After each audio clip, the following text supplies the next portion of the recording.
नमस्कार, मेरा नाम सौम्या गुप्ता है और मैं आप लोगों को पढ़ाने आई हूँ लॉ।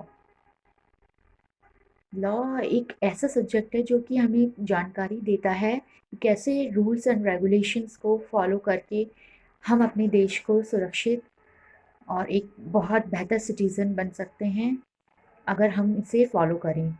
फॉलो करने के लिए हम there are two kinds of law, substantive law and procedural law.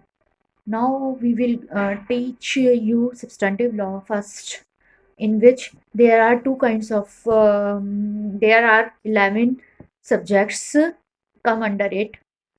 First of all, the Indian Contract Act, Indian Partnership Act 1932, Indian Easements Act 1882, Law of Torts, Transfer of Property Act 1882, Equity, Indian Trust Act 1882, Specific Relief Act 1877, Hindu law, Muslim law, and Constitutional law of India.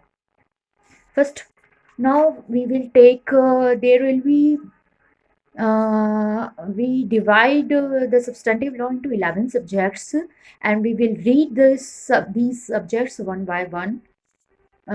First of all, we take the Indian Contract Act, in which I will teach you what comes under the Indian Contract Act.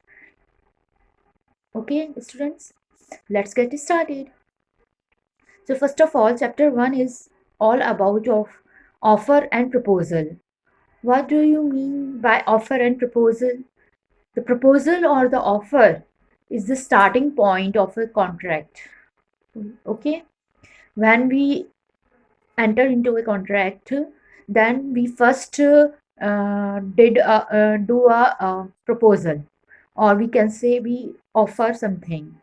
It comes under Section 2A of the Indian Contract Act 1872, which defines a proposal as follows. Okay, Section 2A reads out as, when one person signifies to another his willingness to do or to abstain from doing anything. When one person signifies to another his willingness to do or to abstain from doing anything with a view to obtaining the assent of that other to such an act or abstinence, he is said to make a proposal. That means, जब कोई आदमी अपनी willingness दिखाता है, अपनी इच्छा व्यक्त करता है किसी दूसरे के प्रति कि उसको कुछ करना है, दूसरे से कुछ करना है और कुछ नहीं करना है, with the view to obtaining the assent of that other, इस दृष्टिकोण से कि वो उसको एसेंट कर दे, उसको हामी भर दे, या ना भरे एब्सटिनेंस को, he said to make a proposal दे रहा है वो। तो इसमें दो तरीके के प्रपोजल कौन रख सकता है? Promisor and promisee.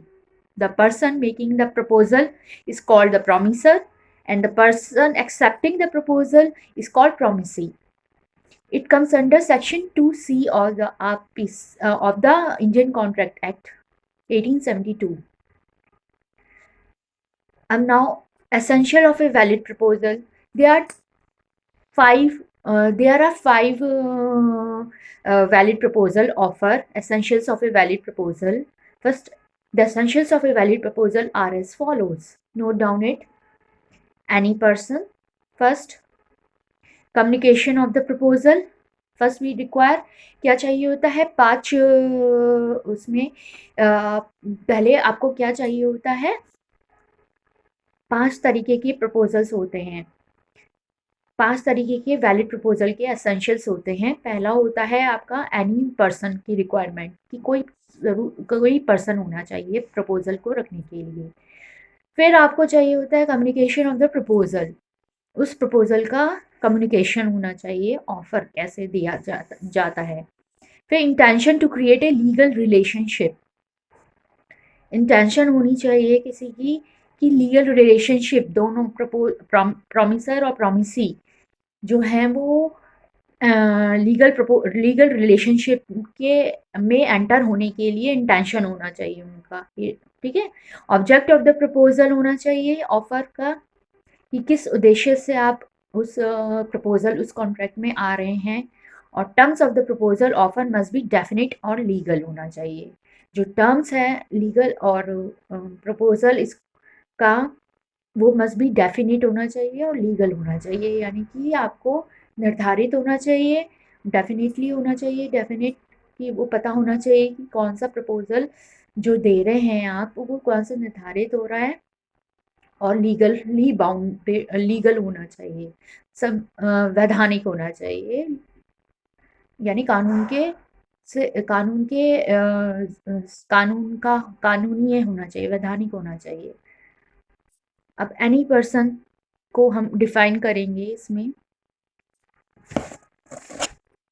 आज तक के लिए, आगे की वीडियोस देखने के लिए ज्वाइन करिएगा हमारा ये प्यारा सा channel, morality and totality teaching law classes centre.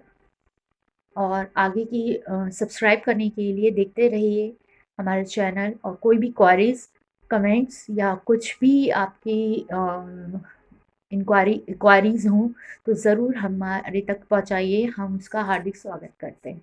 नमस्कार।